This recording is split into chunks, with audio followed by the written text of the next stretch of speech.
तो हम बात कर रहे थे कि बीसीए, बीबीए, बीएससी वगैरह में किस तरह से करेंगे। अगर आपने पहले के वीडियोस में देखे तो Azharuddin Shaikh SSC after HSC ये डाला है, आफ्टर एसएससी आफ्टर एचएससी, और Azharuddin Shaikh careers in IT and computers. तो आपको वीडियोस मिल जाएंगे। तो बीएससी नर्सिंग है, बीबीए है, तो आप एमसीबीसी वाला बीबीए भी कर सकता है, बीसीए भी कर सकता है, बीसीएस भी। लेकिन बीसीए और बीसीएस ये ना ले, ये सजेशन है, क्योंकि ये प्राइवेट से भी आपको जैसा बताया गया था पिछली वीडियो में कि आप इसको अलग से भी कंप्यूटर के प्राइवेट कोर्सेज कर सकते हैं। और प्राइवेट में इसमें लगता है एक्सपर्टाइजेशन, आपको प्रोग्रामिंग आनी चाहिए। आपको जरूरी नहीं है कि आपको यही होना चाहिए। अगर आप डिपार्टमेंट में अगर ये सोच रहे हैं कि ये लेने तक मैं ये ले लेता हूँ, क्योंकि इसमें भारी फीस चली जाती है फॉर्मों का, उतनी फीस में आप अच्छे से अच्छे मतलब अगर फील्ड बदलते हैं तो करियर बना सकते हैं। तो बीसीए बीसीएस में ज़्यादा फीस चली जाती है कंपेयर टू इन कोर्सेज की। तो बीकॉम में थोड़ी कम फीस लगती है, अब हर एक में स्कॉलरशिप्स भी है।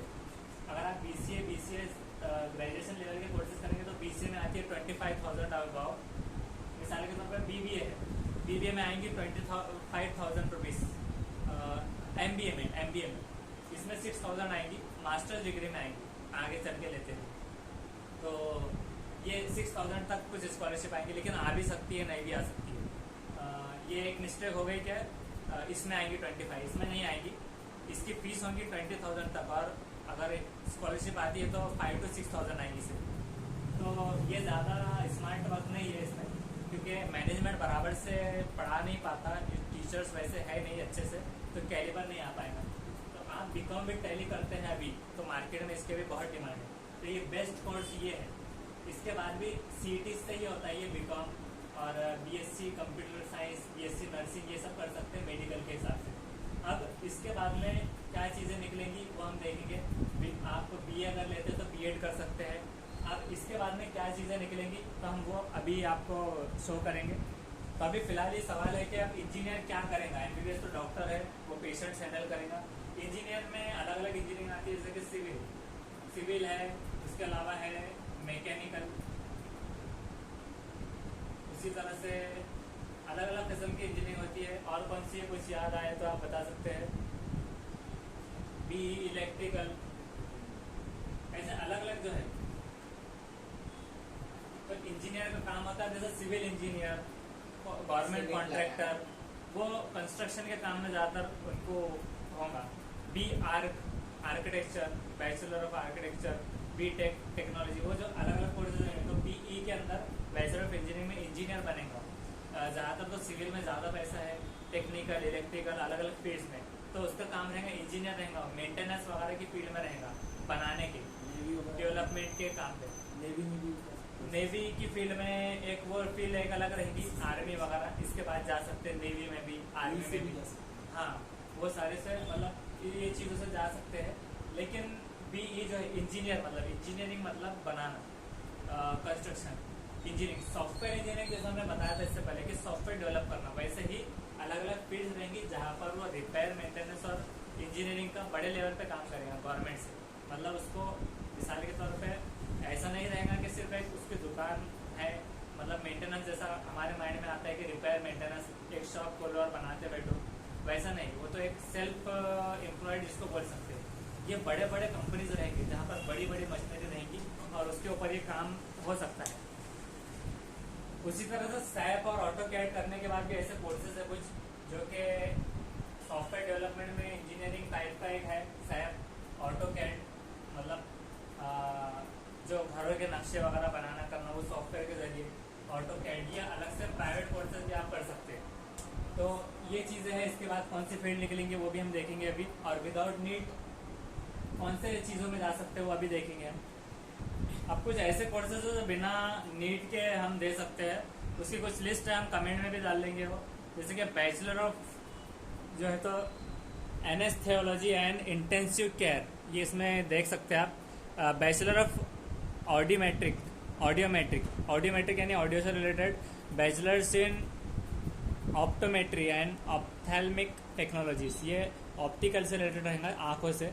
बैचलर्स इन पब्लिक हेल्थ पर bachelors in audiology, speech language therapy, जिनको स्पीच बोलने में कुछ उलझन वगैरह होती है, उस हिसाब से। Bachelors in prosthetic and orthotics, bachelors in rehabilitation therapy, BSc anatomy, BSc blood banking technology, BSc blood transfusion technology, BSc cardiac technology heart से related, BSc cardiovascular technology, BSc dialysis technology, BSc emergency and critical care in technology, BSc endoscopy and gastrointestinal imaging technologies, BSc in genetics, BSc in medical imaging technology, BSc in orthopaedic technology, BSc medical laboratory technology, BSc medical microbiology, BSc medical record science and health information management, BSc nuclear medicine and radiotherapy technologies, BSc operation theatre and anaesthesia technologies, BSc paramedical technology, BSc perfusion technology, BSc physiology, BSc radiology and imaging technology, BSc radiotherapy technology, BSc respiratory care technology. इस तरह से courses है जो कि बिना NEET के भी आप दे सकते हैं। तो ये कोर्सेज भी आप कर सकते हैं विदाउट नीट।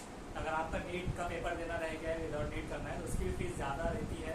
तो आप उसको देखकर करियर अगर अच्छा है तो तभी लीजिए। बीए के बाद में ये हो गया ग्रेजुएशन। इन सबको हम कहेंगे ग्रेजुएट। जो करेगा तो ग्रेजुएट हो जाएगा। और ये ग्रेजुएशन लेवल के कोर्सेस है। और बीएड वगैरह जो इस तरह से होंगे ये स्पेशलाइजेशन कोर्सेस है, अदर कोर्सेस, यानी कि एकेडमिक मैनर में ये है और ये अदर स्पेशलाइजेशन कोर्सेस में आएगा, बीएड वगैरह एमएड। अब इसके बाद में बीए करने के बाद आप कर सकते हैं एमए। एमए के साथ में आपको देना होगा एमएड की सीटी, एमएड। और उसके बाद आप कर सकते हैं पीएचडी में जा सकते हैं। और एमफिल जो है कि अभी फिलहाल में तो नहीं चल रहा है, अगर कहीं पर है तो आप वो कर सकते हैं। पीएचडी ये डॉक्टर है, इसमें भी डॉक्टर का लक़ब लगता है, डॉक्टर ऑफ फिलोसफी इसका फुल फॉर्म होगा। और एमफिल मास्टर ऑफ इसका निकाल सकते हैं आप, फिलोसफी के अंदर आएगा ये। तो एमए ऐसा नहीं है, बीकॉम करके भी एमए कर सकते हैं, बीए करके भी कर सकते हैं, बीबीए करके भी एमए कर सकते हैं, लेकिन ये टीचिंग लेवल पे डिपेंड रहेगा। मास्टर्स डिग्री है ये, इसको कहेंगे पोस्ट ग्रेजुएशन, पीजी, इसको यूजी कहेंगे। And UG undergraduate courses PG. और ग्रेजुएशन लेवल का ये ग्रेजुएट हो जाएंगे आप। और ये पोस्ट ग्रेजुएट होने के बाद पीजी होने के बाद आप आगे ये कोर्सेज कर सकते हैं। एमए, उसके बाद है एमकॉम, उसी तरह से एमएससी। अगर कहीं पर आपको कुछ गलतियाँ दिखती है तो आप कमेंट करके बता सकते हैं, नेक्स्ट टाइम उसको इम्प्रूव करेंगे। एमएससी है, एमएससी माइक्रोबायोलॉजी, एक स्पेशलाइजेशन ले सकते हैं, जैसे कि MA Urdu, MA Hindi, MA English, इस तरह से स्पेशलाइजेशन के कोर्सेज इसमें आप कर सकते हैं कोई एक एनी स्पेशलाइजेशन के साथ। एमकॉम है, एमकॉम में तो कॉमर्स का बैकग्राउंड एक ही है। एमएससी केमिस्ट्री, एमएससी के अंदर फिजिक्स, मैथमेटिक्स, ये भी कर सकते हैं। उसके बाद में पीएचडी को उसको जा सकते हैं। उसी तरह से आप ये हो गया एमएससी का। एमबीए होगा, एमबीए आप बीबीए करके एमबीए भी कर सकते हैं, बीसीए करके भी एमबीए कर सकते हैं, बीसीएस करके भी, बीए करके भी अगर नंबर लगता है तो एक बार ट्राई कर सकते हैं बीकॉम वगैरह से। एमबीए इसकी सीईटी जो देना होगी, ये सारों की सीईटी के ऊपर ही डिपेंड रहेगा ये, पोस्ट ग्रेजुएशन लेवल की सीईटी रहेगी। MBA master of business administration, master of science, master of commerce, master of arts, ये इसके फुल फॉर्म्स रहेंगे। अब उसके बाद में है MCA, MCA master of computer application. उसी तरह से एमसीएस नहीं होगा, बस एमसीएस नहीं होगा, एमएससी होगा। तो एमसीएस यहाँ से निकल जाएगा। बीसीएस वालों को भी एमसी लेना होगा। इस तरह से कोर्सेस है मास्टर्स लेवल के, जो कि आप ग्रेजुएशन के बाद कर सकते हैं। यहाँ तक कि आपका करियर सफिशिएंट है ग्रेजुएशन लेवल पर। एनी ग्रेजुएट, जॉब्स में लिखकर आएगा any graduate with MSc IT. तो एमएससी आईटी प्राइवेट कोर्स ज़रूरी है। अगर आपको कोई कहता है कि ट्रिपल-सी भी चल जाता है, प्राइवेट कोर्स चल जाता है, आप इसमें भी तो कंप्यूटर पढ़ा है, तो ये सब बहाने नहीं चलेंगे। एमएससी आईटी यानी कि गवर्नमेंट कोर्सेज में लगेगा ही। एमएससी आईटी एक ऐसे डॉक्यूमेंट की तरह है जैसे कि पैन कार्ड, आधार कार्ड, लाइसेंस है, रोज यूटिलाइज नहीं हो रहा है, घर में ना पूछ रहा है कोई, ना स्कूल में पूछ रहा है, ना ट्यूशन में पूछ रहा है। लेकिन जब पुलिस वाले को नीड पड़ी तो आपको वहीं पर बताना पड़ेगा। आप अर्जेंट किसी से बना के नहीं ले सकते। पेन खरीद सकते हैं आप, बैंक में ज़रूरत पड़ गई, पेन नहीं है, किसी से उधार ले लिए, लेकर आ गए। लेकिन वैसे ही एमएससी आईटी करने को लगते हैं 2 to 3 मंथ्स। और 2 to 3 मंथ्स के बाद रिजल्ट आता है, उसके आफ्टर 3 to 4 मंथ्स लगते हैं उसका सर्टिफिकेट लेने के लिए। तो ये इससे बड़े बड़े इंक्रीमेंट्स रुक जाते हैं और पोस्ट से रुक जाते हैं, अगर आपका प्रमोशन हो रहा है तो MSc IT ये प्राइवेट कोर्सेज से मतलब आप एडमिशन ले सकते हैं हमारे पास से भी। तो ये ग्रेजुएशन लेवल का कोर्सेज ये है। ग्रेजुएशन लेवल पर आप कर सकते हैं IAS MPSC, मतलब ये शहर लेवल पर बहुत बड़ी बात होगी, आपकी गुलपोशिया होगी, बहुत ज़्यादा बड़ी बात होगी। अगर आपका कैलिबर अच्छा है, जनरल नॉलेज अच्छा है, तो IAS MPS और MPSC और ऐसे ही कोर्सेस आते हैं। पायलट में भी जा सकते हैं आप, मतलब जैसे कि बहुत सारों को शौक होता है पायलट बनने का, तो उसके लिए एयर होस्टेस वगैरह ऐसे बहुत सारे कोर्सेज अलग अलग निकलते हैं। वो फील्ड्स में भी आप जा सकते हैं, इसमें भी जा सकते हैं। तो यहाँ से आप IAS MPSC जो है तो बहुत एक प्राउड मूवमेंट होगा। जैसा मिसाल के तौर पर 10th में आपने कोशिश किया, आपका 99% 100% नहीं आया, आपकी एक उम्मीद थी कि मैं इतना कैलिबर है कि आपकी अखबार में बड़ी फोटो आना चाहिए, नहीं आई, चलो ठीक है 12th में ट्राई कीजिए, 12th में भी नहीं आई। अब आपके पास में ग्रेजुएशन एनी ग्रेजुएट आप कीजिए, कॉन्सेंट्रेट कीजिए IAS MPS लेवल को, और आपकी एक बड़ी फोटो रोज की जो है तो दावत है, गुलपोशिया ये होती रहेंगी और शहर का नाम भी रोशन करेंगे आप, और बहुत बड़े लेवल पे आप जा सकते हैं। इसके बाद IAS के बाद IRS और ऐसे फील्ड्स निकलते हैं जिसकी एज क्राइटेरिया होती है। वो किसी किसी की 32 एज होती है, रिजर्वेशन के साथ 37 होती है, किसी की 28 में होगी या 25, जो भी attempt with the number of attempt, कितने नंबर ऑफ अटेम्प्ट आप दे सकते हैं, मतलब जरूरी नहीं कि एक बार में ही दो। किसी में अटेम्प्ट होंगे 4 अटेम्प्ट, किसी में 6 अटेम्प्ट होंगे, किसी में 3 अटेम्प्ट, ऐसे अलग अलग जो है तो ऐसे होते हैं। उसी तरह से आप CA का भी कर सकते हैं। BCom आपने किया है, CA का आप एग्जाम दीजिए। CA बनना भी बहुत एक मामूली बात नहीं होती, अच्छी हैंडसम सैलरी इसके अंदर आती है। सॉफ्टवेयर डेवलपर आप बन सकते हैं, ये सारी चीज़ें आप कर सकते हैं। तो सॉफ्टवेयर डेवलपमेंट में आपको एनी ग्रेजुएट विद अच्छा अगर आपका हैंड है तो भी आप कर सकते हैं। अगर आप चाह रहे BCS करने के बाद तो आपको अच्छा प्राइवेट जगह से या फिर अच्छी जगह से ट्यूशन लेना होगा, तो तब जाके आप कर सकते हैं। ट्यूशन यानी in the sense of programming, कि आपको वहाँ पर बनाना आना चाहिए वेबसाइट, तभी आप उसमें करियर अच्छा बना सकते हैं। W3 स्कूल्स, इस वेबसाइट से भी आप बहुत सारे प्रोग्रामिंग कोर्सेज कर सकते हैं फ्री में, और सर्टिफिकेट के लिए उसके पैसे भर के आप ले भी सकते हैं। वो उसी तरह से प्राइवेट इंस्टीट्यूशन से भी लगा सकते हैं आप। सॉफ्टवेयर डेवलपमेंट की उसकी फील्ड के लिए बाहर ज़्यादा जॉब होगा, और यहाँ के लिए ये चीज़ नहीं होगा। और अगर आपके कोई क्वेश्चन है, क्वेरीज है, एनी मतलब आपको ये जानना है TET कैसा है, CET कैसे है, उसके भी हमारे वीडियोस बने हुए हैं, आप कमेंट कर सकते हैं। वीडियो बनी हो तो आपको उस पर लिंक दे देंगे। अगर कोई कन्फ्यूजन हो तो आप कमेंट्स कर सकते हैं। और वीडियोस अच्छे लगते हैं, किसी का करियर आपके थ्रू बनता है आपकी एक लिंक सेंड करने से, उसको शेयर करने से, तो आप सबको ये इन्फॉर्मेशन भेजिए, ताकि वो उनको जो कन्फ्यूजन है काउंटर पे जाने के बाद हम आपको बोल देते हैं सिर्फ परसेंटेज देकर ये ले लो। अगर किसी में कैलिबर है जिसने 60% भी लाया हो, वो भी साइंस कर सकता है, वो भी डॉक्टर बन सकता है। और अगर किसी ने 80-90 लाया हो, तो अगर उसका दिल से नहीं था तो वो भी उसके अंदर फेल हो सकता है। पॉसिबिलिटी कुछ भी हो सकती है।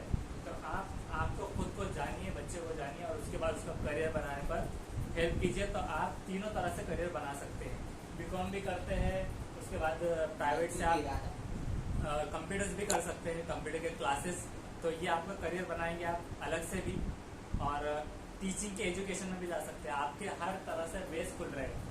BBA भी करते हैं आप। अब BBA और MBA करने में ड्रॉबैक ये है कि BBA bachelor of business administration और मास्टर ऑफ बिजनेस एडमिनिस्ट्रेशन, इसमें ये होता है कि अगर किसी को बहुत ज़्यादा स्किल्स है, नॉलेज है, उसकी पर्सनैलिटी अच्छी है, उसमें पर्सनैलिटी अच्छी होनी चाहिए, उसी तरह से उसको बात करने का सेंस होना चाहिए अच्छे से, किससे कैसे करे, ग्रीटिंग करे, मतलब hi hello good morning afternoon जो भी है, उसके बाद में उसको एक वे ऑफ टॉकिंग होना चाहिए कि वो किस तरह से बात कर रहा है, उसका अंदाज क्या है, उसका ड्रेसिंग सेंस क्या है। वो सारी चीज़ों के बेस पर MBA सक्सेसफुल है कि वो बड़ी कंपनीज में आपको लाखों रुपए भी मिल सकते हैं, वहाँ पर आप प्रोडक्ट सेल कर सकते हैं कंपनी के, तो आपको हैंडसम सैलरी दे सकता है। और अगर आपके अंदर कैलिबर नहीं है, आप MBA करते हैं, तो उसके बाद में आपको टारगेट बेसिस जॉब मिलते हैं। टारगेट बेसिस मतलब इतने मोबाइल बेचो तो इतने मिलेंगे, यहाँ पर खड़े रहो, ये चीज़ बेचो, तो वो चीज़ सेम ऐसी हो जाती है कि पढ़ने में और वैसे भी काम करने में तो डीमोटिवेट हो जाता है आदमी। तो आप जो भी चीज़ करेंगे तो अच्छे से आपके अंदर जो गट्स बनाते हुए जो चीज़ें हैं, एबिलिटीज़ को पहचानते हुए कीजिए, तो उसमें सक्सेस है। और कोई क्वेश्चन क्वेरीज होती है तो आप कमेंट्स कर दीजिए। Thank you.